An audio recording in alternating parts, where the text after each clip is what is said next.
యెహోవా కొరకు ఎదురు చూచువారు ఎటువంటి ఆశీర్వాదాలు పొందుకుంటారు? యెహోవా కొరకు మనము ఎందుకు ఎదురు చూడాలి? అర్థమైందా ప్రశ్న? యెహోవా కొరకు ఎదురు చూచువారు ఎటువంటి ఆశీర్వాదాలు పొందుకుంటారు? యెహోవా కొరకు మనం ఎందుకు ఎదురు చూడాలి అనే విషయాలను మనము తెలుసుకోబోతున్నాం. దేవునికి స్తోత్రం చెల్లించండి.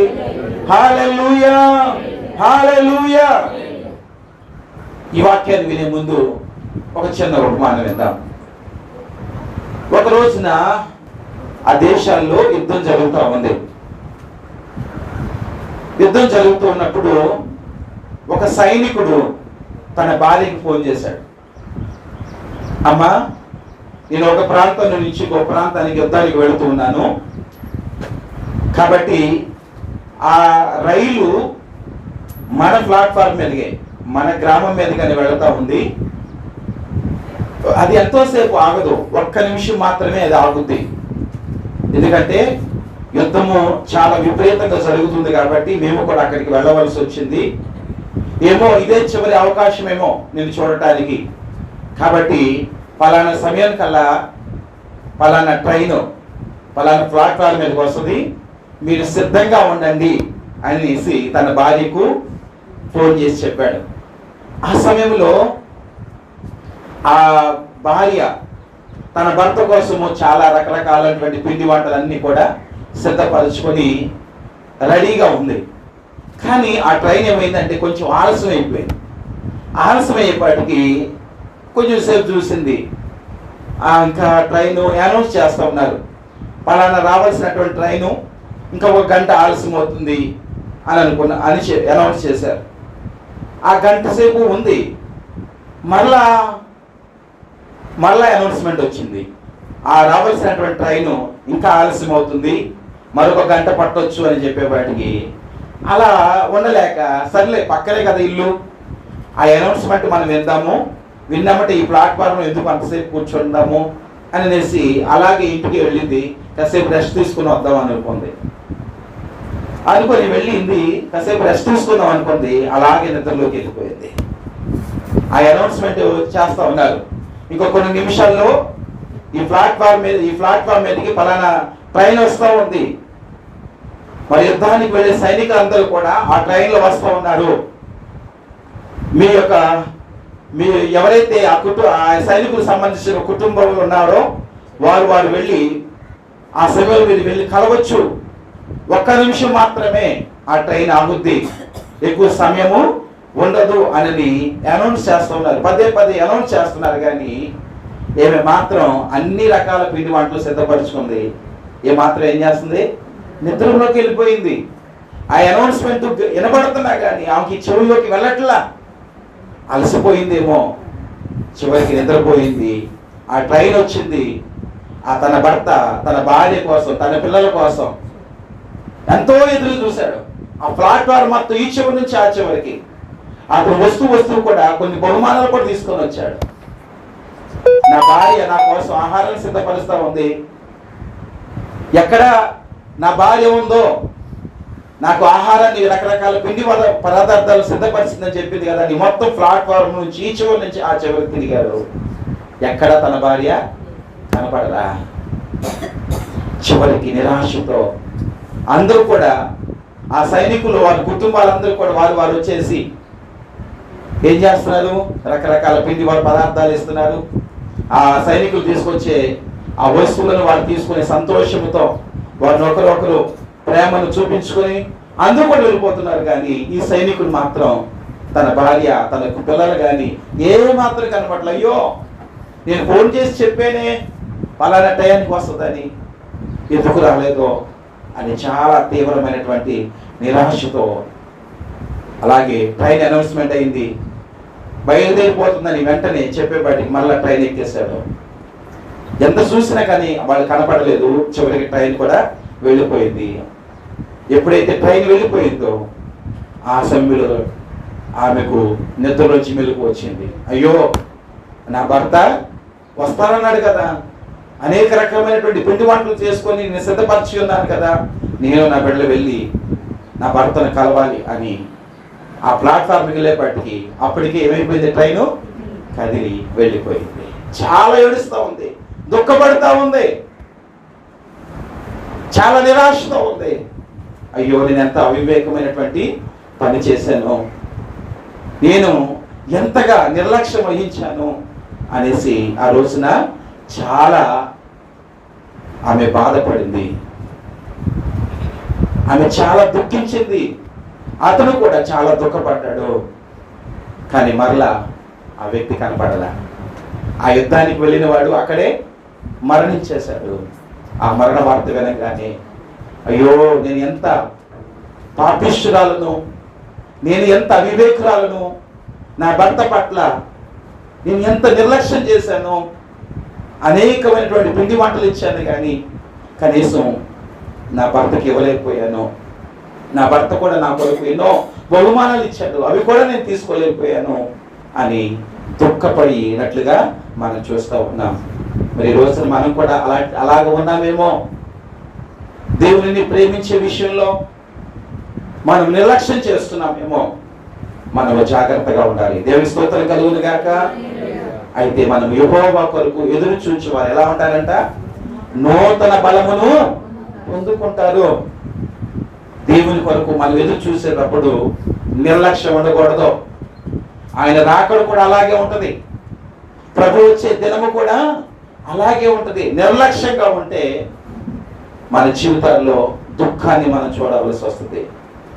కాబట్టి అటు రీతిగా మనం ఉండకూడదు. దేవునిని సంతోషపరిచేలాగా, దేవుని కొరకు ఎదురు చూచే వారంగా, నిరీక్షించే వారిగా, ఓపికతో ఆయనను కనిపెట్టే వారిగా ఉన్నప్పుడే ఆ సంతోషాన్ని మనం పొందుకుంటాం. హల్లెలూయా. ఆ ఓపిక లేక నిర్లక్ష్యంగా ఉంటే ఒక రోజున మనం కూడా బాధపడాలి, దుఃఖపడాలి, మనము కూడా విడిచిపెట్టబడతాము. అటువంటి స్థితిలో మనం ఉండకూడదని ఈ మాటలు మనకి తెలియజేస్తున్నాడు. దేవుని స్తోత్రం చెల్లించండి. అయితే ఇక్కడ యెషయా భక్తుడు చెబుతూ ఉన్నాడు, సంఘానికి చెబుతూ ఉన్నాడు. ఏమని చెప్తున్నాడు? యెహోవా కొరకు ఎదురు చూచువారు ఎలాంటి బలం పొందుకుంటారంట? నూతన బలాన్ని పొందుకుంటారు. దేవుని స్తోత్రం చెల్లిద్దామా?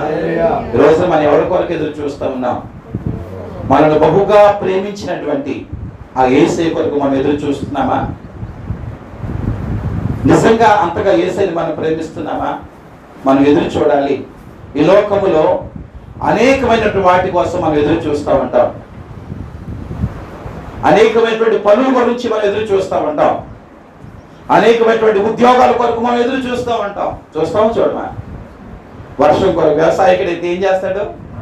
ఎప్పుడు వర్షం పడుతుందా అని ఎదురు చూస్తాడు. ఎప్పుడు దుక్కుతున్నారా, ఎప్పుడు విత్తనం వేయాలా అని ఎదురు చూస్తూ ఉంటాడు.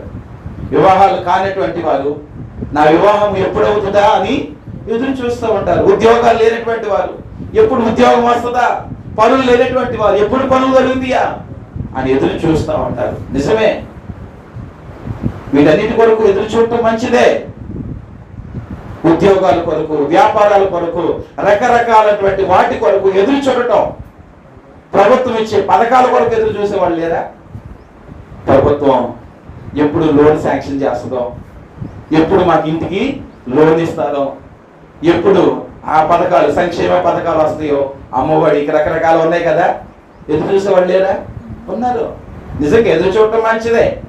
కానీ వాటన్నిటికంటే ఎక్కువగా మనం ఎవరి కొరకు ఎదురు చూడాలి? దేవుని కొరకు ఎదురు చూడాలి. దేవునికి స్తోత్రం చెల్లించండి.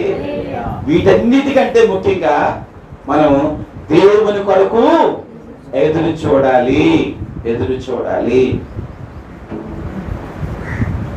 అయితే దేవుని కొరకు మనం ఎందుకు ఎదురు చూడాలి? దేవుని కొరకు ఎదురు చూడటం వల్ల మనకు వచ్చే ఉపయోగం ఏంటండి అని అంటే, మనం ఇక్కడ ఒకసారి చూద్దాం. 28వ వచనం చూడండి.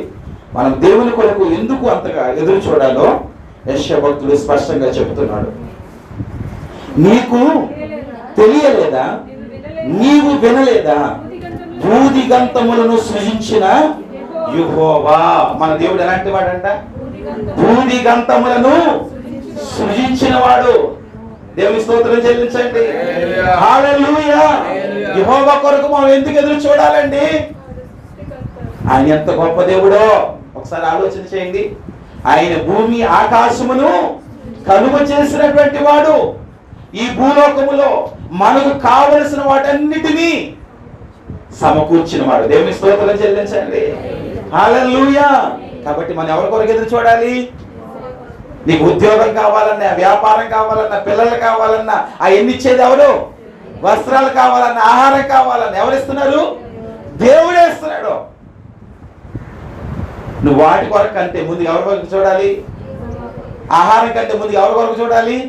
దేవుని వైపు చూడు.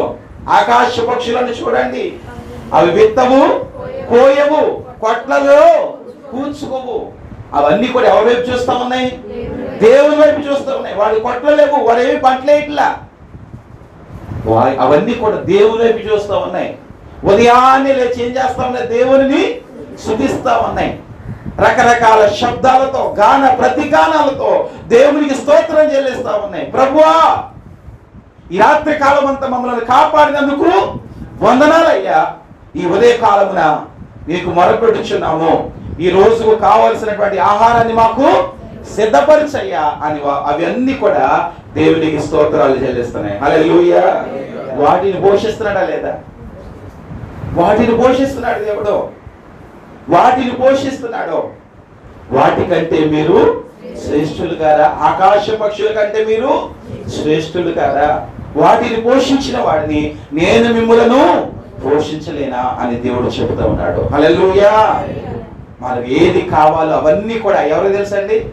దేవుడికి తెలుసు. ఆయన మన కోసమే ఈ భూమిని, ఆకాశమును, సూర్య చంద్ర నక్షత్రాలన్నింటినీ కూడా ఎవరి కోసం సృష్టించాడండి? సూర్యుడిని ఎవరి కోసం? మన కోసమే. చంద్రుడిని ఎవరి కోసం? నక్షత్రాలను ఎవరి కోసం? ఈ భూమిని ఎవరి కోసం? ఈ వృక్షాలను, ఈ పంటలన్నింటిని ఎవరి కోసం సృష్టించాడు? మన కోసమే. మనకి చక్కటి ఆహారం, చక్కటి ఫలాలు, చక్కటి మాంసాహారం అవన్నీ కూడా కావాలని దేవుడు ముందుగానే తెలుసు. హల్లెలూయా. అందుకని వాటన్నిటిని దేవుడు మన కొరకు సిద్ధపరిచి ఉన్నాడు. అయితే మనం ఎవరి వైపు చూడాలి? దేవుని వైపు చూడాలి. హల్లెలూయా. దేవుని వైపు ఎందుకు చూడాలంటే ఆయన భూమి ఆకాశములను సృజించిన వాడు, నీ అవసరాలను తీర్చేవాడు, నీ అక్కరలను ఆయన ఎరిగిన వాడు. కాబట్టి ఆయన వైపు మనము చూడాలి. రెండవదిగా మనం చూస్తే ఆయన సొమ్మసిల్లడు, ఆయన ఆలయడు. దేవునికి స్తోత్రం చెల్లించండి. మన దేవుడు ఎలాంటి వాడమ్మా? సొమ్మసిల్లిపోయేవాడు కాదు, అలసిపోయేవాడు కాదు. అమ్మో, ఈ రోజున చాలా కష్టపడ్డానండి, అలసిపోయానని దేవుడు అలసట పొందేవాడు కాదు. అమ్మో, ఇంతవరకు భక్తుల యొక్క ప్రార్థనలు నేను విన్నాను, ఇక నేను వినలేను అనే దేవుడు అండి మన దేవుడు. అమ్మో, ఈరోజు ముహూర్తం బాగాలేదండి అనేసి తలుపులు మూసేసుకునేవాడా మన దేవుడు కాదు. దేవుని స్తోత్రం చెల్లించండి. ఇశ్రాయేలును కాపాడువాడు కునుకడు, నిద్రపోడు. మన దేవుడు నిద్రించేవాడు, కునుకుపాట్లేసేవాడు, అలసిపోయేవాడు, సొమ్మసిల్లిపోయేవాడు కాదండి. ఆయన్ని ఈరోజు ప్రపంచంలో ఎంతమంది మొరపెట్టుకున్నా వారందరి యొక్క ప్రార్థనలను జాగ్రత్తగా వినే దేవుడు. దేవుని స్తోత్రం చెల్లించండి. హల్లెలూయా. ఇది నేను చేయలేను, ఇది నా వల్ల కాదు, అమ్మా నువ్వు కోరికినటువంటి కోరిక అది నేను తీర్చలేను అనే దేవుడు కానీ కాదు. అమ్మా, నీతో నేను నడవలేనమ్మా, నేను మోయలేనమ్మా, నీ కష్టాలు నేను తీర్చలేనమ్మా, నీ భారాన్ని నేను తీర్చలేనమ్మా అని తప్పించుకునే దేవుడు మన దేవుడు కాదు. దేవుని స్తోత్రం చెల్లించండి. ఆయన గొప్ప దేవుడు అండి. అందుకని మనము ఆయన మీద మనము ఆధారపడాలి. యెహోవా కొరకు ఎదురు చూచుట అంటే ఆయన మీద ఆధారపడుట. యెహోవా కొరకు ఎదురు చూచుట అంటే ఏంటి చెప్పండి? ఆయన మీద ఆధారపడటం, ఆయనను నమ్ముకోవటం. ఎందుకు నమ్ముకోవాలి, ఎందుకు ఆధారపడాలి అంటే ఆయన భూమి ఆకాశములను సృజించినవాడు. నీకు నాకు కావలసినటువంటి ఆహారము ఆయన సమకూర్చేవాడు. మనకి ఏ సమయంలో ఏది కావాలో అవన్నీ కూడా మనకి సమకూర్చి సిద్ధపరిచే దేవుడు. అందుకని మనం ఎవరి మీద ఆధారపడాలి? దేవుని మీద ఆధారపడాలి. దేవుని స్తోత్రం చెల్లించండి. ఆయన అలసిపోయేవాడు, ఆయన సొమ్మసిల్లిపోయేవాడు, నాకు ఈ పని నా వల్ల కాదండి, నేను చేయలేననేవాడు కాదు. ఈరోజు బాగాలేదు, ఈ ముహూర్తం బాగాలేదు అని తప్పించుకునేవాడు, ఈ గ్రహాలు బాగాలేదు అనేవాడా మన దేవుడు? కాదండి. ఒకవేళ నీలో ఏదైనా పాపం ఉందనుకోండి, నువ్వు పాపివి, నన్ను ముట్టుకోవద్దు అని అనే దేవుడా? ఎంత ఘోర పాపినైనా ఆయన చేర్చుకునే దేవుడు అండి. దేవుని స్తోత్రం చెల్లించండి. నువ్వు తాగుబోతువి, నువ్వు పాపిష్టివాడివి, నువ్వు వ్యభిచారివి, నువ్వు దొంగవి, అనేకమైనటువంటి పాపిష్టి పనులు చేశావు, నువ్వు నా దగ్గరికి రావద్దు, ఇది పరిశుద్ధ స్థలము, నువ్వు దూరంగా ఉండాలి అని దేవుడు చెప్పేవాడా? కాదండి. పాపాత్ములైనటువంటి స్త్రీ తన పాపములను ఒప్పుకొని ఆయన పాదాలు తుడుస్తూ ఉన్నా కానీ దేవుడు ఆమెను తోసివేయలేదు. దేవునికి స్తోత్రం చెల్లించండి. పశ్చాత్తాపడే వారిని ఆయన తిరిగి చేర్చుకునే దేవుడు అండి. హల్లెలూయా. పాపులను రక్షించుటకే ఆయన ఈ లోకంలోకి వచ్చాడు. దేవునికి స్తోత్రం చెల్లించండి. పాపిని దూరం చేయడానికి రాలా, పాపిని తోసివేయడానికి రాలా. ఎందుకోసం వచ్చాడు ఆయన? పాపులను రక్షించుకోవటానికే, పాపిని రక్షించడానికే, నశించిపోతున్నటువంటి వారిని వెదకి రక్షించడానికే ఆయన వచ్చాడు. దేవుని స్తోత్రం చెల్లిద్దామా? హల్లెలూయా. అంతేకాకుండా తర్వాత వచ్చిన కూడా మనం చూస్తే కనుక ఆయనను ఎందుకు, ఆయన మీద మనం ఎందుకు ఆధారపడాలి అంటే ఆయన జ్ఞానమును శోధించుట అసాధ్యం. దేవుని స్తోత్రం చెల్లించండి. ఆయన జ్ఞానవంతుడు, జ్ఞానములకు ఆధారము ఆయనే. మనుషులకు జ్ఞానం ఇచ్చింది ఎవరు? ఆయనే. దేవుడు జ్ఞానం ఇవ్వకపోతే మనుషుడు ఏ పని చేయలేడు. ఈ రోజున మనిషి చంద్రమండలం మీదకి వెళుతున్నాడు. ఇది ఎవరిచ్చిన జ్ఞానం? దేవుడిచ్చిన జ్ఞానం. దేవుని స్తోత్రం చెల్లించండి. ఈ రోజున చక్కటి మొబైల్స్ ఉన్నాయి మన చేతులు, ఇదంతా ఎవరిచ్చిన జ్ఞానం? ఈ ఫ్యాన్లు, ఈ కుర్చీలు, ఇవన్నీ మనం చూస్తా ఉన్నాం, ఇవన్నీ ఎవరిచ్చింది జ్ఞానం? దేవుడిచ్చిందే. హల్లెలూయా. ఆయన అంత గొప్ప జ్ఞానుడు. మనిషి ఎంత గొప్ప జ్ఞానవంతుడు అంటే ఇంక దేవుడు ఎంత గొప్ప జ్ఞానవంతుడు. ఇలాంటి జ్ఞానవంతులను సృష్టించినటువంటి దేవుడు ఎంత గొప్పవాడు. హల్లెలూయా. ఆయన నేల మట్టిలో నుంచి ఒక మనిషిని తయారు చేశాడు, జీవాత్మనుదాడు, అతనికి మంచి తెలివితేటలు, జ్ఞానమును ప్రసాదించాడు. ఆయనే అంత గొప్పవాడైతే, ఈ మనిషిని సృష్టించినటువంటి దేవుడే అంత గొప్పవాడైతే ఆయన ఎంత జ్ఞానవంతుడండి. దేవుని స్తోత్రం చెల్లించండి. నిజంగా ఆయన జ్ఞానాన్ని శోధించుట అసాధ్యము. ఆయన జ్ఞానాన్ని మనిషి అర్థం చేసుకోలేడు. ఆయన జ్ఞానాన్ని మనిషి ప్రశ్నించలేడు. దేవా ఎందుకు ఈ పనులు చేస్తున్నావు, ఎందుకు ఇలాగా కలుగు చేస్తున్నావు అని దేవుని ప్రశ్నించే ఆ జ్ఞానము లేదండి. దేవునికి స్తోత్రం చెల్లించండి. ఆయన జ్ఞానాన్ని పరీక్ష పెట్టలేము, ఆయన జ్ఞానాన్ని మనం కనుగొనలేము. ఆయన జ్ఞానము సముద్రం అంతా, మన జ్ఞానం ఎంత అండి? సముద్రంలో నీటి బిందువు లాంటిది. దేవుని స్తోత్రం చెల్లించండి. ఆయన జ్ఞానము సముద్రం అంతా అయితే మన జ్ఞానము సముద్రంలో నీటి బిందువు లాంటిది అని మనం గుర్తించాలి. ఆయన జ్ఞానాన్ని పరీక్షించలేము, శోధించలేము. ఏ మానవుడు దేవుని యొక్క జ్ఞానాన్ని శోధించలేడు, పరీక్షించలేడు, కనుగొనలేడు. అంత గొప్ప జ్ఞానవంతుడు అండి దేవుడు. దేవుడి స్తోత్రం చెల్లించండి. అందుకని మనం ఎవరి మీద ఆధారపడాలి? మన జ్ఞానం మనకు అర్థం కాదు. దేవుని ఎదుట మన జ్ఞానం ఎలా ఉందంట? వెర్రితనంగా ఉందంట. దేవుని స్తోత్రం చెల్లించండి. మానవుని జ్ఞానం దేవుని దృష్టి ఎలా ఉందంట? వెర్రితనంగా ఉంది. కాబట్టి మనం దేవుని మీద ఆధారపడాలి. దేవుని మీద ఆధారపడితేనే దేవుని యొక్క శక్తిని, దేవుని యొక్క కార్యాలను, దేవుడిచ్చే ఆశీర్వాదాలని మనం పొందుకుంటాం. దేవుని స్తోత్రం చెల్లించండి. హల్లెలూయా. ఇంకా ఎలాంటి వాడంటే దేవుడు చూడండి, సొమ్మసిల్లిన వారికి బలమిచ్చువాడు ఆగినే. సొమ్మసిల్లిపోయిన వారికి, పనులు చేసి ఆయా రకాలుగా కష్టపడి సొమ్మసిల్లిపోయిన వారికి ఏం చేస్తాడంటే ఆయన, ఈరోజు బాగా అలిసిపోయాడండి అని అడ్డం పడిపోతాం. ఇంటికి వచ్చి మళ్ళా తెల్లారి పొద్దుకల్లా ఏం చేస్తున్నాడు దేవుడు? బలం ఇస్తున్నాడా? అలిసిపోయిన ఏం చేస్తున్నాడు దేవుడు? బలం ఇస్తున్నాడు. సొమ్మసిల్లిపోయిన వారికి ఆయన బలం ఇచ్చే దేవుడు. దేవుడి స్తోత్రం చెల్లించండి. మన లోపల బలాన్ని పుట్టించేవాడు, శక్తిని పుట్టించేవాడు. మన దేహంలో ఉన్నటువంటి, మన అంతరంగంలో ఉన్నటువంటి అవయవాలన్నింటినీ కూడా బలపరిచేవాడు ఎవరండి? మన దేవుడే. దేవునికి స్తోత్రం చెల్లించండి. అందుకని మనం ఎవరి మీద ఆధారపడాలి? దేవుని మీద ఆధారపడాలి. ఈరోజు మన గుండె కొట్టుకుంటుందంటే ఎవరు కృప? ఆయన కృప లేకపోతే మన గుండె ఒక్క నిమిషం కూడా కొట్టుకోదు. మన ఊపిరితిత్తులు, మన కాలేయాలు, మన లంగ్స్ ఇవన్నీ కూడా పనిచేస్తున్నాయి. సక్రమం మన కిడ్నీలన్నీ కూడా పనిచేస్తూ ఉన్నాయి. రక్త ప్రసరణ అంతా కూడా చక్కగా జరుగుతూ ఉంది. మన మెదడు చక్కగా పనిచేస్తుంది. మన చూపులు, మన కళ్ళు చక్కగా పనిచేస్తూ ఉన్నాయి. మన చెవులు చక్కగా పనిచేస్తూ ఉన్నాయి. మన నోరు చక్కగా పనిచేస్తుంది. మన ముక్కు చక్కగా పనిచేస్తుంది. ఇవన్నీ ఎవరి కృప? దేవుడి కృప లేకపోతే ఏది పనిచేయదు, ఏ అవయవము పని చేయదు. అందుకని ఆయన శక్తిహీనులకు బలాభివృద్ధి కలుగు చేయవాడు ఆయనే. దేవుని స్తోత్రం చెల్లించండి. అందుకని మనం ఎవరి మీద ఆధారపడాలి? దేవుని మీద ఆధారపడాలి. ఆయన కొరకు ఎదురు చూడాలి. ఆయన కొరకు ఎదురు చూస్తేనే ఆ బలాన్ని నీవు పొందుకుంటావు. అంతేకాకుండా ఇంకొక మాట చూడండి, సొమ్మసిల్లిన వారికి బలమిచ్చేవాడు ఆయనే, శక్తిహీనులకు బలాభివృద్ధి కలుగు చేయవాడు ఆయనే.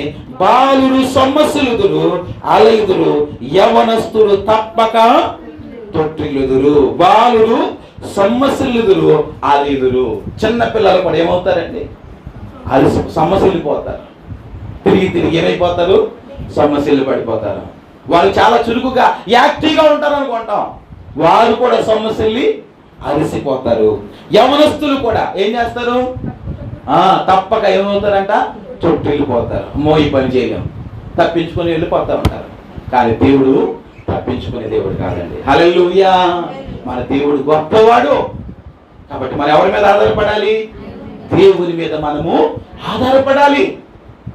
దేవుని కార్యాలు మన జీవితంలో జరగాలి అంటే మనం ఎవరి కొరకు ఎదురు చూడాలి? దేవుని కొరకు ఎదురు చూడాలి. ఈరోజు నువ్వు దేని కొరకు ఎదురు చూస్తూ ఉన్నావు? నువ్వు నిజంగా దేవుని కొరకు ఎదురు చూస్తే నువ్వు దేవుని దగ్గరికి తొందరగానే వస్తావు. నువ్వు నిజంగా దేవుని ప్రేమిస్తే సమయానికి దేవుని మందిరంలో ఉంటావు. కానీ మనం ఉంటున్నావా? మన దృష్టి అంతా ఎవరి మీద ఉంది? ఈ లోకం మీదే, ఈ లోక పనుల మీదే. దేవుడి కార్యాలు మన జీవితంలో ఎలా చూస్తాము? దేవుడిచ్చే బలాన్ని మనం ఎలా పొందుకుంటాము? కాబట్టి మనము యెహోవా కొరకు ఎదురు చూడాలి. దేవునికి స్తోత్రం చెల్లించండి. ఒక 3 మాటలు చెప్తా. యెహోవా కొరకు మనం ఎదురు చూచడం ద్వారా వచ్చే ఆశీర్వాదాలు ఏంటి? యెహోవా కొరకు ఎదురు చూచడం వల్ల దేవుడు మనల్ని ఏ రీతిగా బలపరుస్తాడు అనే ఒక 3 విషయాలు నేను చెప్పేసి నా సందేశాన్ని ముగింపులో తీసుకున్నాను. దేవునికి స్తోత్రం చెల్లించండి. ఇప్పుడు వరకు నేనేం చెప్పానంటే యెహోవా కొరకు ఎందుకు ఎదురు చూడాలి? ఎందుకు ఎదురు చూడాలి? ఆయన భూమి ఆకాశములను సృజించినటువంటి వాడు. రెండవదిగా ఆయన సొమ్మసిల్లిపోయేవాడు కాదు. మూడవదిగా ఆయన అలసిపోయేవాడు కాదు. ఆయన కునుకోడు నిద్రించేవాడు కాదు, నిద్రపోయేవాడు కాదు. తర్వాత మనం చూస్తే ఆయన జ్ఞానమును శోధించుట అసాధ్యము. సొమ్మసిల్లిన వారికి బలమిచ్చేవాడు ఆయనే. తర్వాత శక్తిహీనులకు బలాభివృద్ధి కలుగు చేయవాడు ఆయనే అని మనము విన్నాం. అందుకని మనము ఆయన మీద ఆధారపడాలి. అయితే యెహోవా కొరకు ఎదురు చూచడం వలన వచ్చే ప్రయోజనాలు ఏంటి అని మనము ప్రశ్న వేస్తే ఇక్కడే భక్తుడి ద్వారా దేవుడు చక్కగా చెబుతున్నాడు. యెహోవా కొరకు ఎదురు చూచేవారు ఎలా ఉంటారంట? నూతన బలాన్ని పొందుకుంటారంట. దేవుని స్తోత్రం చెల్లించండి. మొదటి మాట అదే. యెహోవా కొరకు ఎదురు చూచడం ద్వారా మనము కలిగే గొప్ప ప్రయోజనం ఏంటి చెప్పండి? ఏ బలం వస్తామా? నూతన బలం. దేవుని స్తోత్రం చెల్లిద్దామా? హల్లెలూయా. చాలా ప్రయాసపడి అలసిపోతాం, పడిపోతాం. ఇక నా వల్ల కాదండి, ఇక నేను ఈ పని చేయలేనండి అని అనుకుంటా ఉంటాం. కానీ మన ప్రభు మీద ఆధారపడితే కనుక దేవుడు మనకి ఏం బలం ఇస్తాడు? నూతన బలాన్ని ఇస్తాడు. దేవుని స్తోత్రం చెల్లించండి. హల్లెలూయా. ఈ కష్టాలు నేను పడలేనండి, ఈ శ్రమలు నేను పడలేనండి, ఈ వ్యాధి ఈ బలహీనతలు తట్టుకోలేనండి, ఈ కుటుంబ భారాన్ని నేను మోయలేనండి, ఇది నా వల్ల కాదు అని నువ్వు ఎప్పుడైతే ప్రభు మీద ఆధారపడతావో అప్పుడు నీకేమిస్తాడు? నూతన బలాన్ని ఇస్తాడు. దేవుని స్తోత్రం చెల్లించండి. ఈ బలహీనతని తట్టుకోలేను, ఈ అనారోగ్యాన్ని తట్టుకోలేను, ఈ కుటుంబ సమస్యలను తట్టుకోలేను, ఇది నా వల్ల కాదు, ఇది నా చేత కాదు అని ఎప్పుడైతే ప్రభు తట్టు తిరుగుతావో, ప్రభు మీద ఆధారపడతావో అప్పుడు ఏం చేస్తాడు? ప్రభు మనకి నూతన బలాన్ని ఇస్తాడు. దేవుని స్తోత్రం చెల్లించండి. హల్లెలూయా. ఇంకా మీకు అర్థం కావాలంటే ఇంకొక విషయం చెప్తా. ఈ ఏరియా మనందరికీ తెలుసు కదా, తెలుసు అందరికీ తెలుసు కదా. ఆయన ఎలాంటి శక్తివంతుడో, ఎలాంటి రోషం కలిగినటువంటి ప్రవక్త మన అందరికీ తెలుసు. యెజెబెల్ ఎదుట మరి ఆయన సవాలు చేసి 300 ప్రవక్తలు ఏం చేశాడు? 400 ప్రవక్తల్ని ఏం చేశాడు?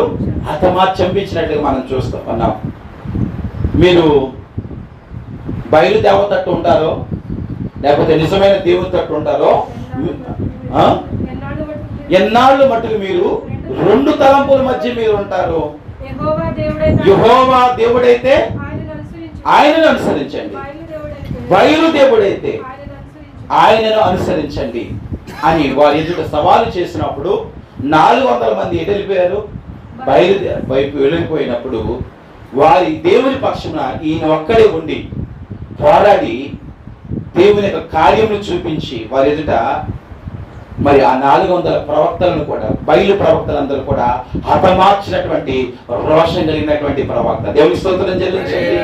అటువంటి గొప్ప ప్రవక్త ఒక రోజున భయపడిపోయాడు. మొదటి రాజు గ్రంథము 19వ అధ్యాయంలో మనం చూస్తే ఒక స్త్రీ, యెజెబెల్ స్త్రీ కనపడతా ఉంది. రేపు దినానికి నీవు కూడా ఆ చచ్చిన వాళ్ళు ఒకళ్ళలాగా ఉంటావు అని శపథం చేసింది. ఆ స్త్రీ మాటలు విని ఈ ప్రవక్త భయపడిపోయాడు.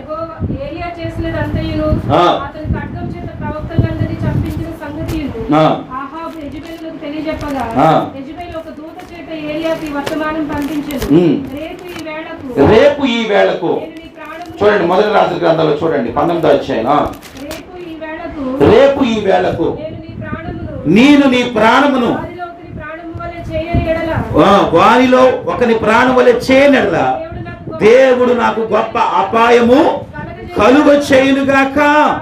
కాబట్టి అతడు ఈ సమాచారము తెలుసుకొని లేచి తన ప్రాణమును కాపాడుకోడు. ఎప్పుడైతే ఆ స్త్రీ చెప్పిన మాటలు విన్నాడో భయంతో ఏం చేస్తున్నాడు? తన ప్రాణాన్ని కాపాడుకున్నటకు ఒక దినమంతా కూడా ప్రయాణం చేశాడంట. అరణ్యంలోనికి పోయాడు.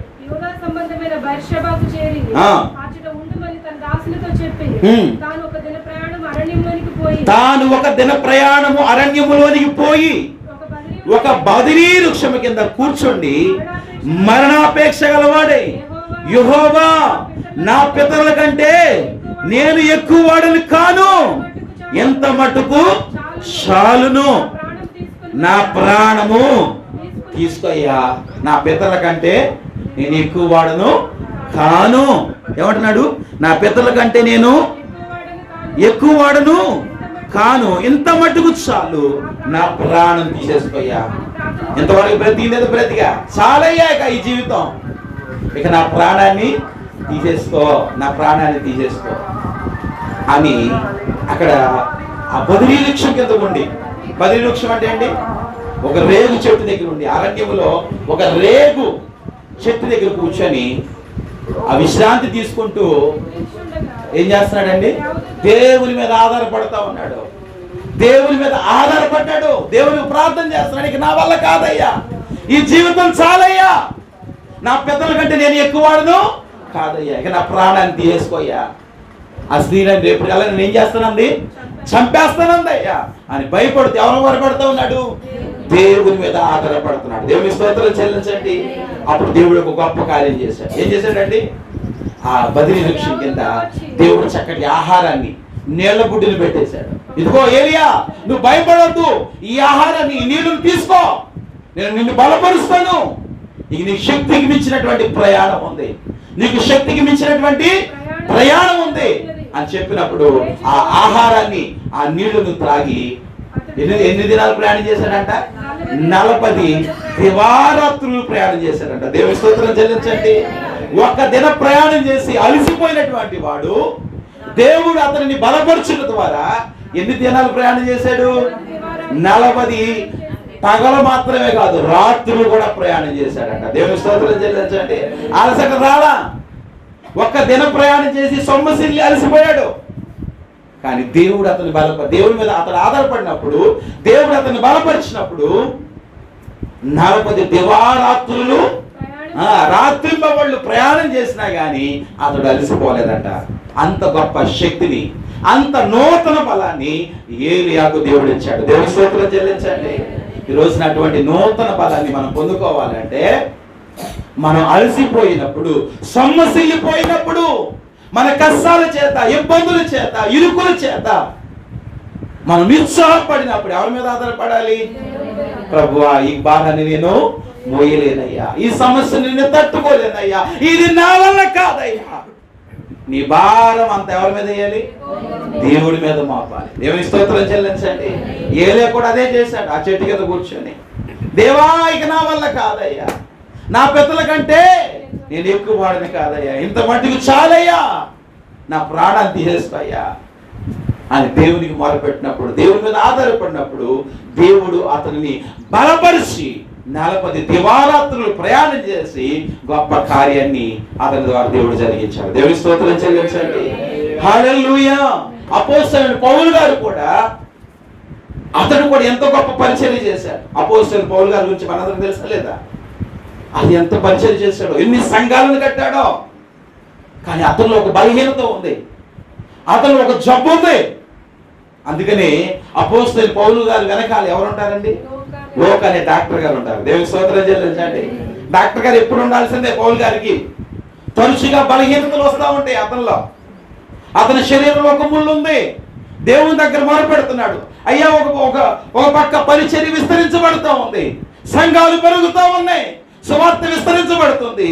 అదే రీతిగా శ్రమలు కూడా వస్తున్నాయి, శ్రమలు కూడా, ఇబ్బందులు కూడా వస్తూ ఉన్నాయి. అదే రీతిగా నా శరీరం కూడా నాకు సహకరించట్లేదయ్యా.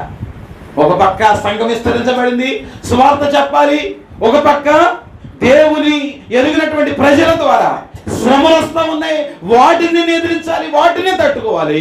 మరో పక్క నా శరీరంలో రోగము నన్ను ఇబ్బంది పెడతా ఉంది. ఏంటయ్యా ఈ పరీక్ష? నా రోగాన్ని తీసివేయ్యా, నాలో ఉన్నటువంటి ముళ్ళును, అమ్మ వినాలి, నాలో ఉన్నటువంటి ఈ ముళ్ళును తీసేయ్యా అని దేవుని దగ్గర మొర పెడుతున్నప్పుడు దేవుడు ఏమన్నాడు? నా కృప, అమ్మ నా కృప, అది కూడా అనండి, నా కృప నీకు చాలు అన్నాడు. దేవుని స్తోత్రం చెల్లించండి. నా కృప నీకు చాలు.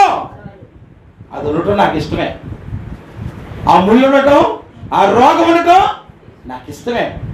ఆ రోగం నిన్ను ఏం చేయదు, ఆ రోగం నిన్ను ఏమి చేయదు. అది నీకు ఒక ముళ్ళుగా పెట్టే అంతే, అది నీకు ఏమి చెయ్యదు అని దేవుడు చెప్పినట్లుగా మనం చూస్తాం. చూడండి, 1 కొరింథీయులకు రాసిన పత్రిక, 2 కొరింథీయులకు రాసిన పత్రిక 12వ అధ్యాయము 9వ వచనం చూడండి. నా కృప నీకు చాలును, బలహీనత యందే నా శక్తి పరిపూర్ణమగుచున్నది. దేవుని స్తోత్రం చెల్లించండి. ఎవరు చెప్తున్నాడండి?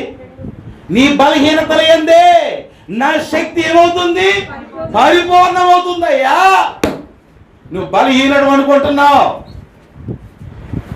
నేను శక్తిహీనుడు అనుకుంటున్నావు, నేను రోగిస్తుడు అనుకుంటున్నావు, నేను వ్యాధిగ్రస్తుడు అనుకుంటున్నావు. అయితే నీ బలహీనతలోనే ఏమొస్తుంది? నా శక్తి నిన్ను పరిపూర్ణుడిగా చేస్తుంది. దేవుని స్తోత్రం చెల్లించండి. నీ బలం కాదు నీలో ఉన్నదే, నీ రోగం బట్టి నువ్వు బలహీనుడివే. అయినా నీ బలంతో కాదు నేను వాడుకుంటున్నది. ఏ బలంతో వాడుకుంటున్నా? నా బలంతో నిన్ను వాడుకుంటున్నా. దేవుని స్తోత్రం చెల్లించండి. అపోస్తలుడైన పౌలు గారికి దేవుడు అదే చెప్పాడు, అందుకు నా కృప నీకు చాలును, బలహీనత యందు నా శక్తి పరిపూర్ణమగుచున్నదని ఆయన నాతో చెప్పాను. ఎవరు చెప్పారంట? దేవుడు చెప్పాడు. నీ బలహీనతలు యందే నా శక్తి, నా శక్తి అంటే యేసుక్రీస్తు యొక్క శక్తి పరిపూర్ణమవుతుందయ్యా నీలో. నిన్ను బలపరిచేది నీ శక్తి కాదు, నిన్ను నిలబెట్టేది నీ శక్తి కాదు. ఎవరి శక్తి? నీ ద్వారా కార్యాలు జరిగించేది ఎవరి శక్తి? నా శక్తి అని దేవుడు చెప్తున్నాడు. దేవుడి స్తోత్రం చెల్లించండి. హల్లెలూయా. మన బలహీనమైనప్పుడు ఎవరి మీద ఆధారపడాలి? దేవుని మీదే ఆధారపడాలి. అపోస్తలుడు పౌలు గారు కూడా బలహీనత లేదు, ఎవరి మీద ఆధారపడ్డాడు? దేవుని మీదే ఆధారపడినప్పుడు ఎవరి శక్తితో నిలబెట్టి గొప్ప కార్యాలు జరిగిస్తున్నాడు? దేవుని యొక్క శక్తితోనే. దేవుని స్తోత్రాలు చెల్లించండి. హల్లెలూయా. అందుకనే ఫిలిప్పీయులకు రాసిన పత్రిక 4వ అధ్యాయము 13వ వచనంలో ఈ రీతిగా అంటాడు, నన్ను బలపరచువాని యందే నేను సమస్తమును చేయగలను. దేవుని స్తోత్రం చెల్లిద్దామా? నన్ను బలపరచువాని యందే ఏమన్నాడు? నన్ను బలపరచువాని యందే నేను సమస్తమును చేయగలను. మీరు కూడా చెప్పండి. నీకు అసాధ్యమైంది ఏదో ఉండదు. దేవుని స్తోత్రం చెల్లించండి. నన్ను బలపరచువాని యందే. దేవుడు మనం బలపరిస్తే మనం అన్నీ చేయగలం. ఇది నేను చేయలేను, ఇది నా వల్ల కాదు, ఇది నా వల్ల జరగదు అనేది ఏది ఉండదండి. దేవుని స్తోత్రం చెల్లించండి. అపోస్తలుడు పౌలు గారు కూడా బలహీనుడే, కానీ ఎవరి మీద ఆధారపడ్డాడు?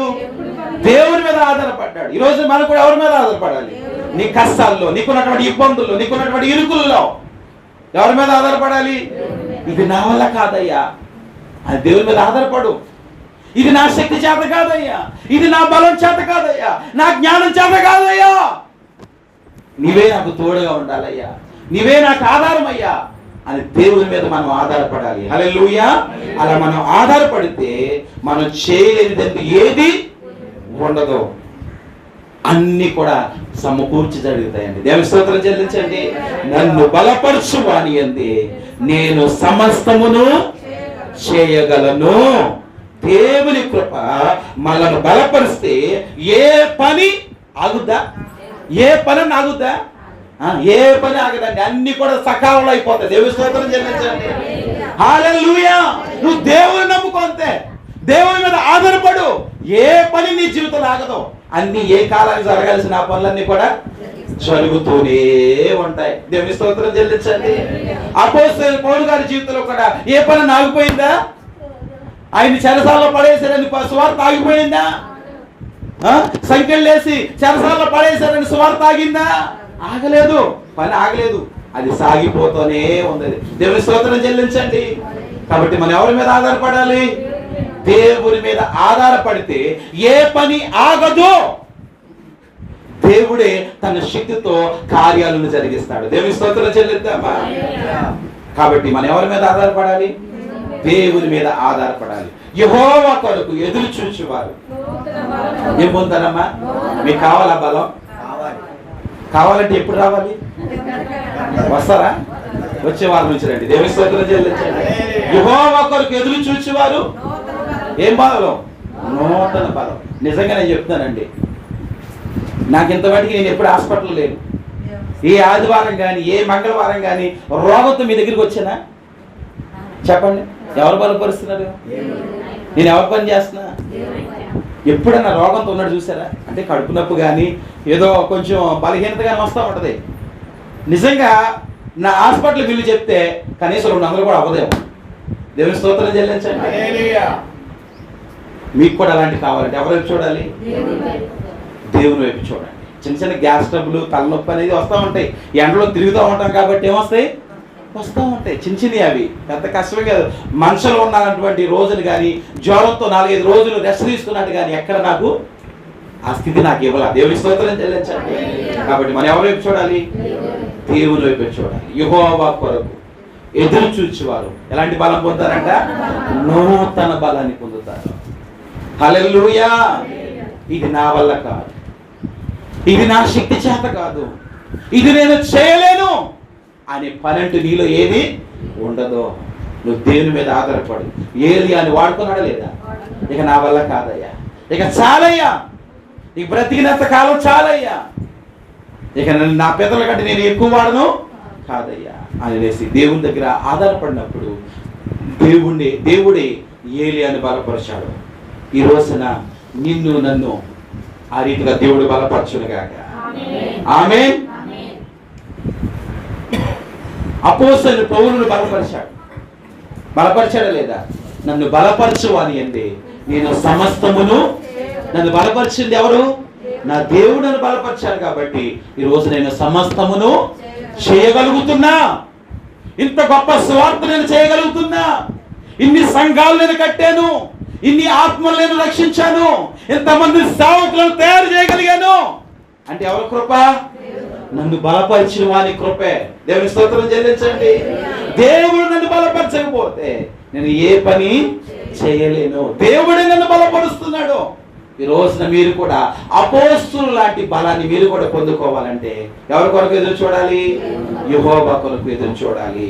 అపోస్తులకు ఇచ్చినటువంటి బలమును దేవుడు మనకు, మన సంఘానికి దేవుడు అనుగ్రహించునుగాక. హల్లెలూయా. మెట్టుకు యెహోవా కొరకు ఎదురు చూచేవారు ఎలాంటి బలాన్ని పొందుతారంటమ్మా? నూతన బలాన్ని పొందుతారు. రెండవ మాట చూడండి. రెండవ మాట మనం చూస్తే, వారు పక్షిరాజు వలె రెక్కలు చాపి ఏం చేస్తారంట? పైకి ఎగురుతురు. దేవుని స్తోత్రం చెల్లించండి.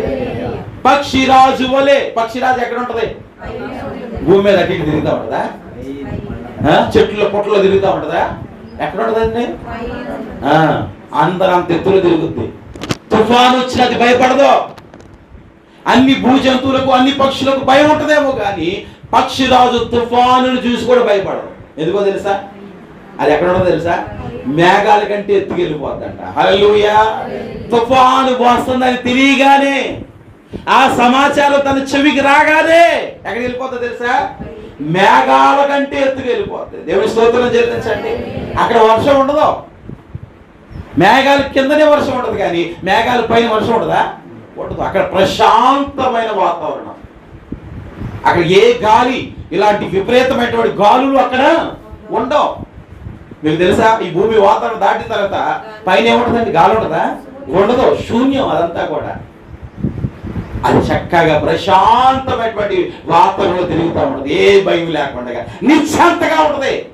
ఈ భూమి అల్లకొల్లాలమైపోయినా, ఈ భూమి మీద అన్ని కూడా కొట్టుకుపోయినా పక్షిరాజు మాత్రం ఎలా ఉంటుందండి? చాలా చక్కటి ప్రశాంతమైనటువంటి వాతావరణంలో తిరుగుతూ ఉంటుంది. దేవుని స్తోత్రం చెల్లించండి.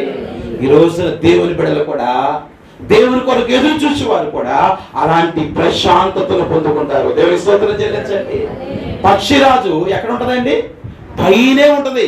అందుకని చూడండి, యెహోవా కొరకు ఎదురు చూసేవారు నూతన బలాన్ని పొందుకుంటారు. వారు పక్షిరాజు వలె రెక్కలు చాపి పైకి ఎగురుదురు. దాని దృష్టి అంతా కూడా ఎక్కడ ఉంటది? పైన ఉంటది. ఈరోజు మన దృష్టి కూడా ఎక్కడ ఉండాలి? యెహోవా కొరకు ఎదురు చూసి వారి దృష్టి ఎక్కడ ఉండాలి? పైనున్న వాటి మీద ఎదగాలి. అందుకని కొలస్సీలకు రాసిన పత్రికలో 3వ అధ్యాయంలో ఈ మాట కనబడుతుంది. మీరు క్రీస్తుతో కూడా లేపబడిన వారైతే, యేసయ్య పునరుద్ధానాన్ని మీరు నమ్మిన వారైతే, మీరు ఎవరి మీద నిలబెట్టాలి మీ దృష్టి? భూ సంబంధమైన వాటి మీద కాదు, పరలోక సంబంధమైన వాటి మీద మీ దృష్టి నిలపాలి అని అపోస్తలుడు పౌలు గారు కొలస్సీలకు రాసిన పత్రిక 3వ అధ్యాయం మొదటి వచ్చి చూడండి. మీరు క్రీస్తుతో కూడా లేపబడిన వారైతే పైనున్న వాటిని వెతకాలి. అమ్మా, దేని వెతుకుతున్నారు? భూ సంబంధమైన వాటిని కాదు. ఈ భూ సంబంధమైనవన్నీ కూడా ఒక రోజు మనం ఏం చేయాలి? వీటి పట్టుకెళ్తామా? ఒక్క పైసా కూడా పట్టుకెళ్ళాం. కోట్ల రూపాయలు బిల్డింగ్ పట్టుకెళ్ళా, కట్టుకున్నా, ఎవరు పట్టుకెళ్తామా? కేజీలు బంగారం కట్టుకున్నా, ఒక తులం బంగారం అని పట్టుకెళ్తామా? ఏది పట్టుకెళ్ళాం. కోట్ల రూపాయలు బ్యాంకు బ్యాలెన్స్ పెట్టుకున్నా, ఒక రూపాయి అన్నా తీసుకెళ్తామండి? ఏది వెళ్ళదు. ఈ లోకంలో ఉన్నదంటూ ఏది మనము పట్టుకెళ్ళలేము. కాబట్టి మన దృష్టి ఎక్కడ ఉండాలి? పైనున్న వాటి మీదే మన దృష్టి ఉండాలి. హల్లెలూయా. మీరు క్రీస్తుతో కూడా లేపబడిన వారైతే పైనున్న వాటినే వెదకుడి. అక్కడ ఎవరున్నారంట? క్రీస్తు దేవుని కుడి పార్శ్వమున కూర్చున్నాడు. దేవుని స్తోత్రం చెల్లించండి. ఎవరున్నారండి అక్కడ? పైన ఎవరున్నారు? మనలను, మన కొరకు ప్రాణం ఇచ్చినటువంటి, మనం రక్షించినటువంటి యేసుక్రీస్తు ప్రభువు ఎక్కడ ఉన్నాడండి? దేవుని కుడి పార్శ్వమున.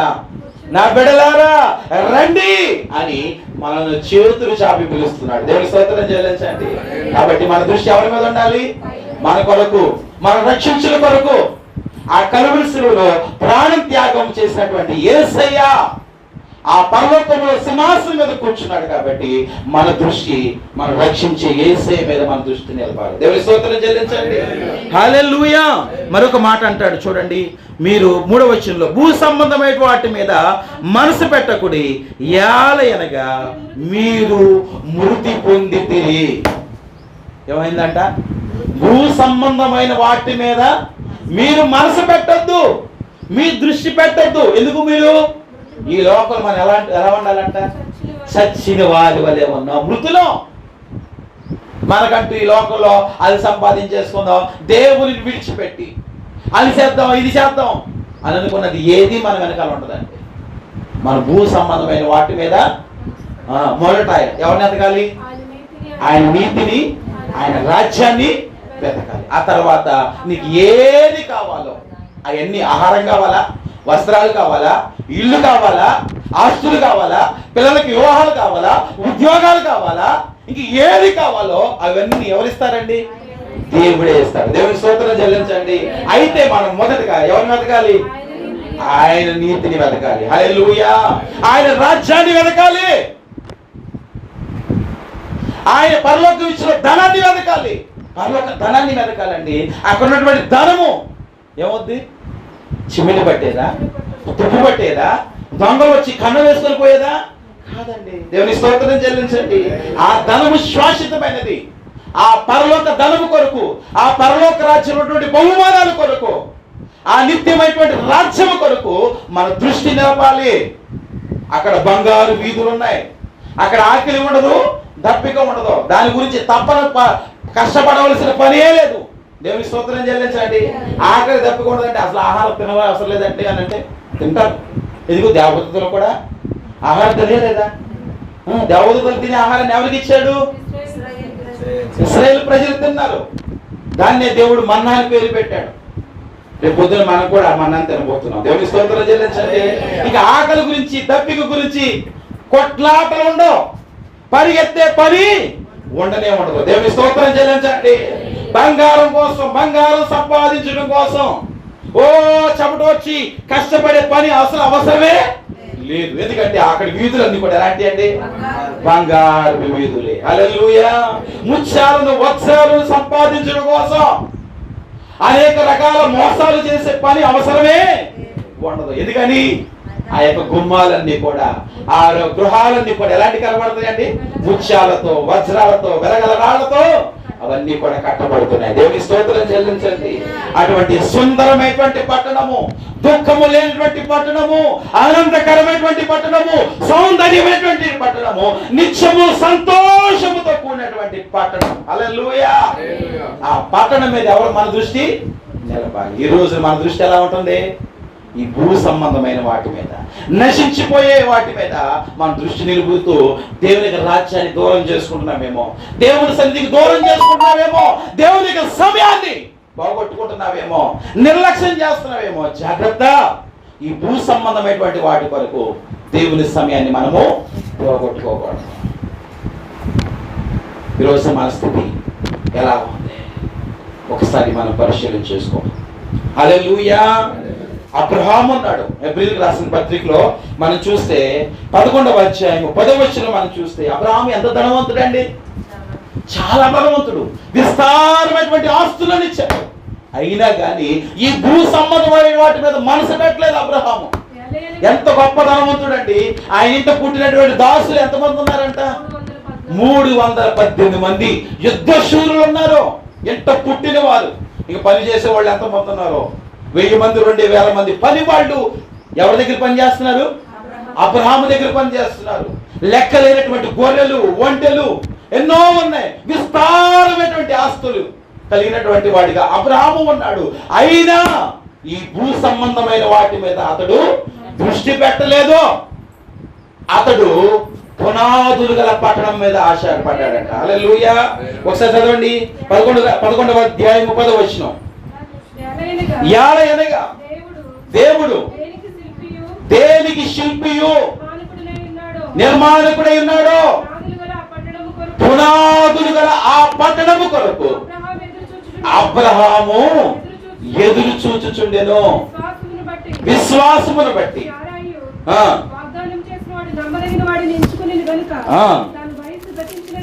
వయసు గతించినదైనను అందుచేత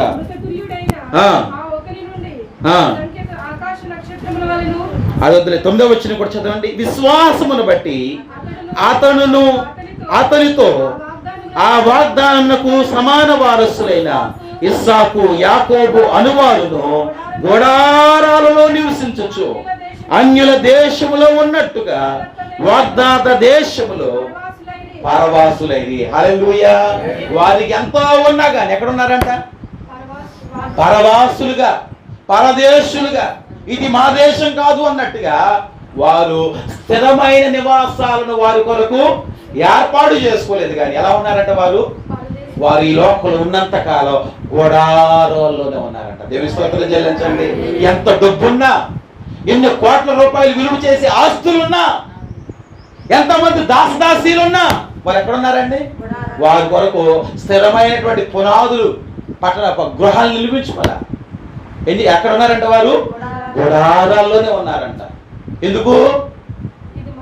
ఇది మా దేశం కాదు, మేము పరాయి దేశం, మేము పరలోక వాసులం, మాకు స్థిరమైనటువంటి పట్టణం అక్కడ ఉంది, మాకు అక్కడ ఇల్లు కావాలి అని ఆ పరలోక రాజ్యములో చక్కటి పునాదులు గల పట్టణమును దేవుడు దేనికి శిల్పియు నిర్మాణకుడై ఉన్నాడో ఆ పునాదులు గల పట్టణము కొరకు అబ్రహాము ఎదురు చూచి ఇక్కడ మాత్రం ఎలా ఉన్నాడండి? ఈ భూమి మీద బేరాల్లో ఉన్నాడంట. దేవుని స్తోత్రం చెల్లించండి. ఆ పరలోక రాజ్యంలో ఆ స్థిరమైనటువంటి, ఆ నిత్యమైనటువంటి ఆ పునాదులు గల పట్టణంలో ఒక స్థిరమైన నివాసం నాకు కావాలి అని ఇక్కడ పరదేశిగా ఉన్నాడు. ఎంతగా తగ్గించుకున్నాడు చూడండి. హల్లెలూయా. ఈ రోజున మనం కూడా అలాంటి విశ్వాసంతో ఉండాలి. మన దృష్టి అంతా కూడా ఎక్కడ ఉండాలి? ఈ భూమి మీద కాదు. ఏమి తిందుమా, ఏమి త్రాగుదుమా, ఏమి ధరించుకుందుమా, ఎంతసేపు వీటి కాదండి. మన దృష్టి ఎక్కడ ఉండాలండి? అబ్రహాము వలె ఆ పునాదులు గల పట్టణం మీద, ఆ పరలోక రాజ్యం మీద మన దృష్టి ఉండాలి. ఎవరు ఉంచుతారండి? అలాంటి దృష్టి ఎవరికి వస్తుంది? ఎవరైతే యెహోవా కొరకు ఎదురు చూస్తారో వారి పరలోక సంబంధమైనటువంటి దృష్టిని వారు కలిగి ఉంటారు. దేవుని స్తోత్రం చెల్లించండి. అందరికి రాదండి అది, అందరికి ఆ భాగ్యం రాదు. ఎవరికి వస్తుందండి? ఎవరైతే యెహోవా కొరకు ఎదురు చూస్తారో వారే పైనున్న వాటిని వెతుకుతారు. హల్లెలూయా. ఆ యొక్క దృష్టిని కలిగి ఉంటారు. ఆ పరలోక సంబంధమైనటువంటి ఈవులను బహుమానము పొందుకోవాలన్నటువంటి దృష్టిని వారు కలిగి ఉంటారు. దేవుని స్తోత్రం చెల్లించండి. ఇంకా మూడవదిగా నేను చెప్పేసి నా సందేశాన్ని ముగింపులో తీసుకుని వస్తారు. చూడండి, వారు చూడండి మరొకసారి చదవండి. వాళ్ళ యొక్క యెహోవా కొరకు ఎదురు చూసి వారు నూతన బలాన్ని పొందుకుంటారు. పక్షిరాజు వలె రెక్కలు చాపి పైకి ఎగురుదురు. వారు అలయక పరిగెత్తుతారట. దేవుని స్తోత్రం చెల్లించండి. ఇప్పుడు వాళ్ళకు రెండు అనుభవాలు విన్నాం.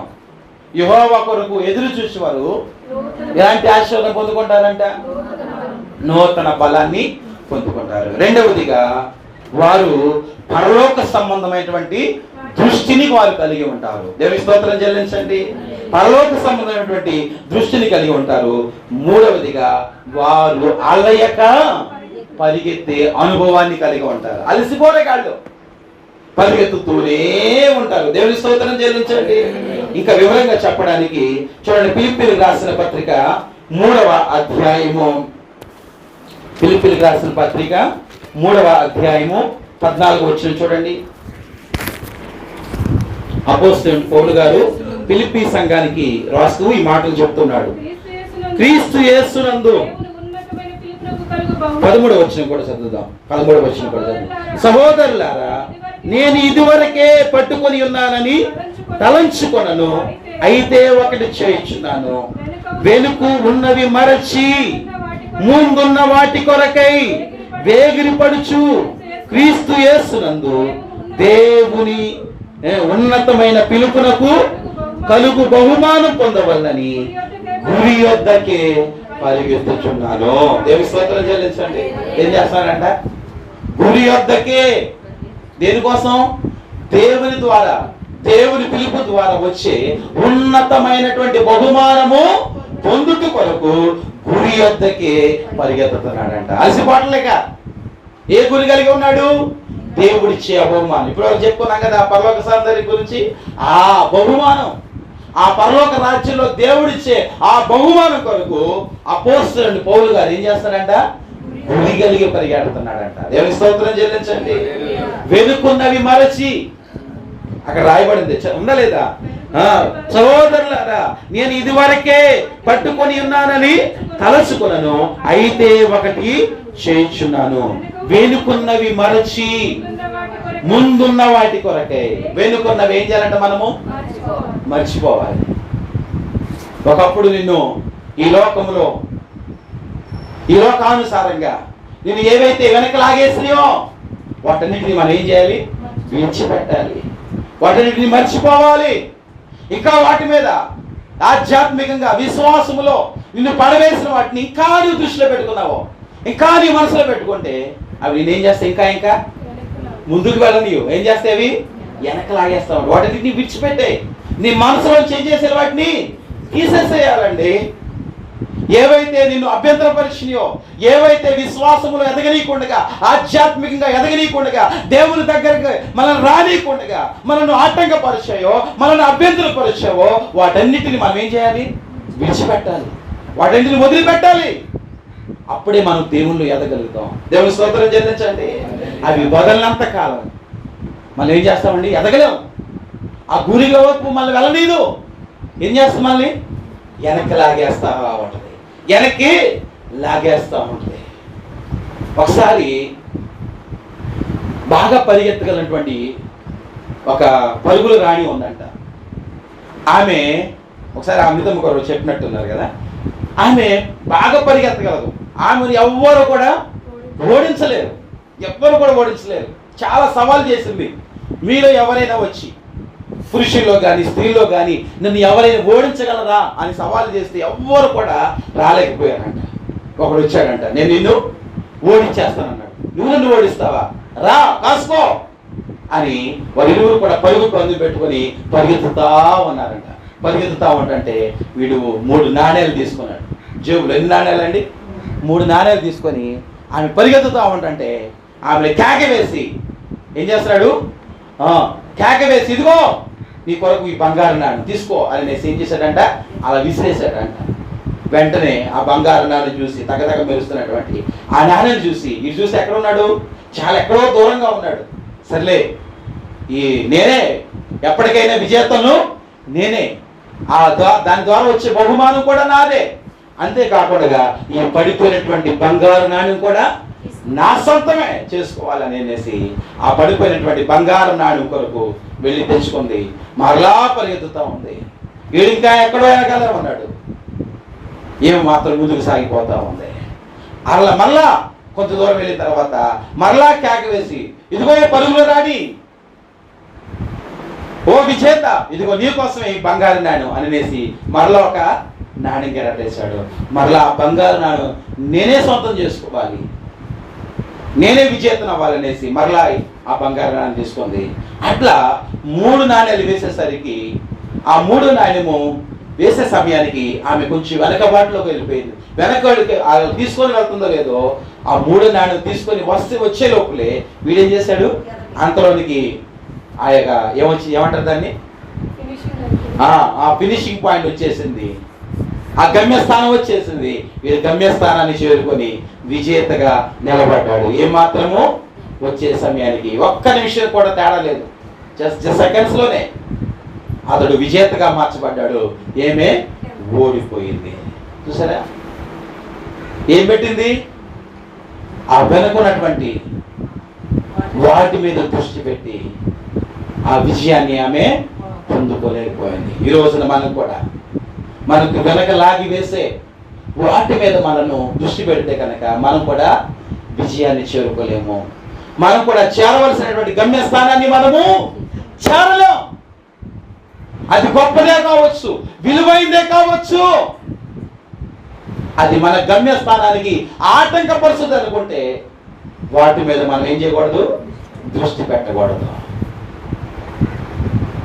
వాటి మీద దృష్టి పెట్టింది విజయాన్ని పోగొట్టుకుంది. ఆ రోజున అవమానం పాలైంది. అనేక మంది, లక్షలాది మంది ప్రజలు వచ్చారు. వారందరి ముందు అవమానముతో తల దించుకునే పరిస్థితి ఆమెకు వచ్చింది.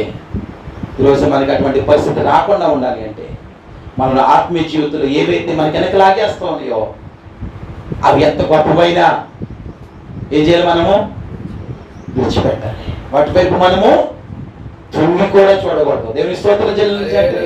హల్లెలూయా. వాటి వైపు చూస్తే మన గమ్యస్థానానికి చేరుకోలేము. మన గమ్యస్థానం ఏంటమ్మా? పరలోక రాజ్యం. దేవుని స్తోత్రం చెల్లించండి. మన గమ్యస్థానం ఒకటే, అది పరలోక రాజ్యం. ఆ పరలోక రాజ్యానికి మనం చేరుకోవాలంటే మనకి వెనక్కి తిరిగి చూడకూడదు.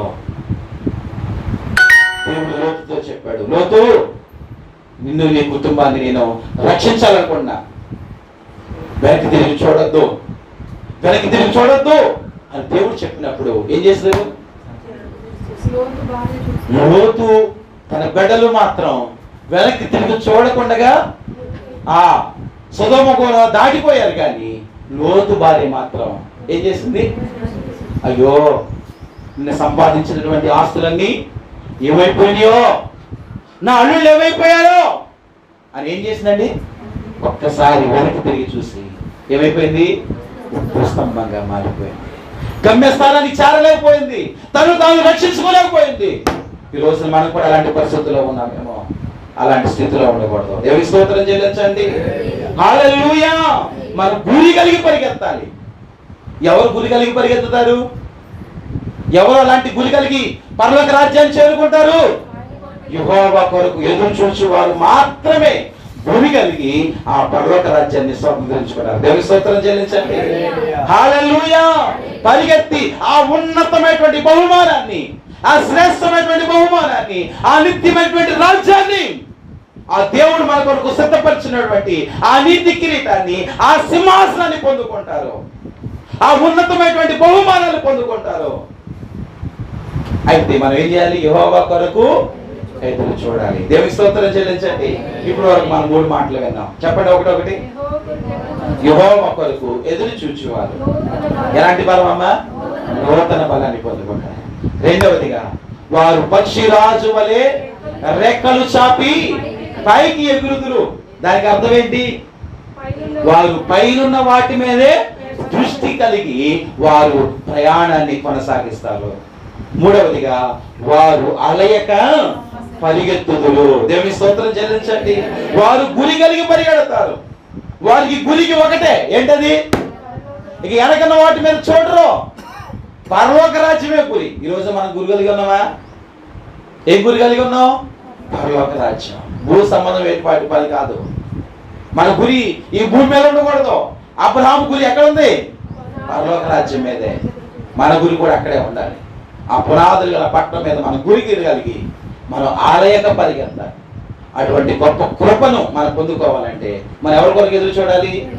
యెహోవా కొరకు ఎదురు చూసి వారు మాత్రమే దేవుడిచ్చే రాజ్యాన్ని, దేవుడిచ్చే బహుమానాన్ని పొందుకుంటారు. వారు అలసిపోరు. వారు నిత్యం ఎలా ఉంటారండి? వృద్ధాప్యములో కూడా వారు ఏం చేస్తారంట?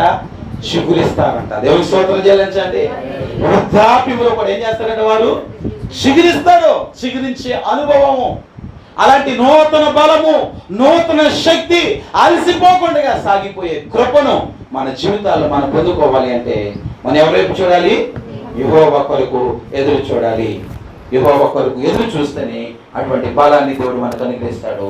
అటువంటి బలమును, దేవుడిచ్చే కృపను, దేవుడిచ్చే బహుమానాన్ని దేవుడు మనందరి జీవితంలో దేవుడు అనుగ్రహించునుగాక.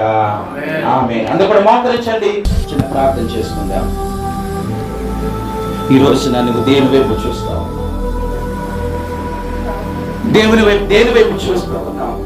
ఈ లోకంలో ఉన్న పనుల కోసం ఎదురు చూస్తున్నావేమో. చూడడం మంచిదే, అది దానికంటే ముందుగా నువ్వు దేవుని వైపు చూడాలి. దేవుని కొరకు ఎదురు చూడాలి. నువ్వు చూడాల్సింది భూ సంబంధమైన వాటి మీద కాదు, నువ్వు మొదటగా చూడాల్సింది దేవుని వైపు చూడు. దేవుని వైపు చూస్తే ఈ లోకంలో నీకు ఏది అవసరమో ఆయనకు తెలుసు. ఏ సమయంలో ఏది నీకు ఇవ్వాలో, ఏ సమయంలో నిన్ను ఘనపరచాలో ఆయనకు తెలుసు. ఏ సమయంలో నీ అవసరాలను తీర్చాలో ఆయనకు తెలుసు. ఏ సమయంలో నీ రోగం నుంచి నీకు విడుదల కలుగు చేయాలో ఆయనకు తెలుసు. ఆయన సమస్తమును ఎరిగిన దేవుడు, ఆయన జ్ఞానం కలిగినటువంటి దేవుడు. ఆయన జ్ఞానమును పరిశోధించువాడు, శోధించువాడు ఎవడు? ఈ లోకంలో ఏ మనుషుడు దేవుని యొక్క జ్ఞానాన్ని అర్థం చేసుకోలేడు. ఆయన గొప్ప జ్ఞానం కలిగినటువంటి వాడు. ఆయన అలసిపోయేవాడు కాదు, ఆయన సొమ్మసిల్లిపోయేవాడు కాదు, ఆయన కునికి నిద్రించేవాడు కాదు. ఇశ్రాయేలు కాపాడువాడు, కునుకడు నిద్రించడు. ఆయన నిత్యము మన వైపు చేతులు చాపి చూస్తూ ఉన్నాడు. ప్రయాసపడి భారం మోసుకొచ్చిన సమస్త జనులారా నా యొద్దకు రండి, నేను మీకు విశ్రాంతినిస్తాను, నెమ్మదినిస్తాను, సమాధానమిస్తాను అని ఆయన చేతులు చాపి పిలుస్తూ ఉన్నాడు. నా ప్రియమైన బిడ్డ, నువ్వు దేని వైపు చూస్తూ ఉన్నావు? నా వైపు చూస్తే నువ్వు కావలసినవన్నీ నేను నీకు ఇస్తాను. నిన్ను లేకుండా కానీ మీ లోకం ఏది పొందుకోలేవు. నీ జీవితంలో నెమ్మది కావాలన్నా, సమాధానం కావాలన్నా నువ్వు నన్ను ఆధారం చేసుకో. ఆనాడు ఏలియా బలహీనుడైనప్పుడు నన్ను ఆధారం చేసుకుని ఎంత బలవంతుడయ్యాడు మీరు చూస్తున్నారు కదా. ఈ రోజున అటువంటి బలం నీకు కావాలా? అటువంటి శక్తి కావాలా?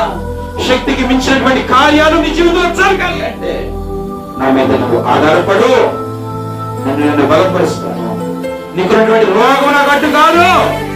నువ్వు రోగముతో ఉన్నా, నువ్వు బలహీనతతో ఉన్నా, నువ్వు వ్యాధితో ఉన్నా, నువ్వు కుటుంబ సమస్యలు సతమతమైపోతున్నా, నేను నిన్ను నిలబెట్టుకుంటాను. నా సాక్షిగా నిన్ను ఘనమైన పాత్రగా నిన్ను వాడుకుంటాను. అపోస్తలుని చూడు, పౌలు గారిని చూడు, నేను ఎంతగా బలపరిచాను.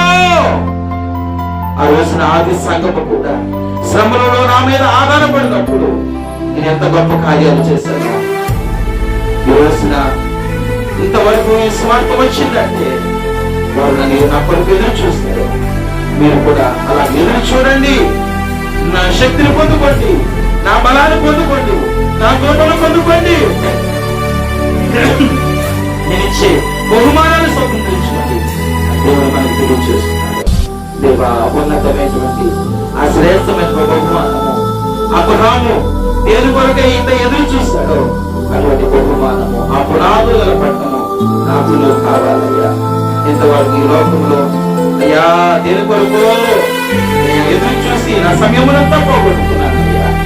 అయ్యా, ఇంటి నుంచి నీ మీదే ఆధారపడుతూ నీ వైపే చూస్తూ నా జీవితంలో మరిన్ని మేలులను, మరిన్ని ఆశీర్వాదాలు పొందుకుని నాకు, మాకు, మా సంఘానికి దయచేయమని యేసు నామమున అడిగి వేడుకొంచున్నాము తండ్రి.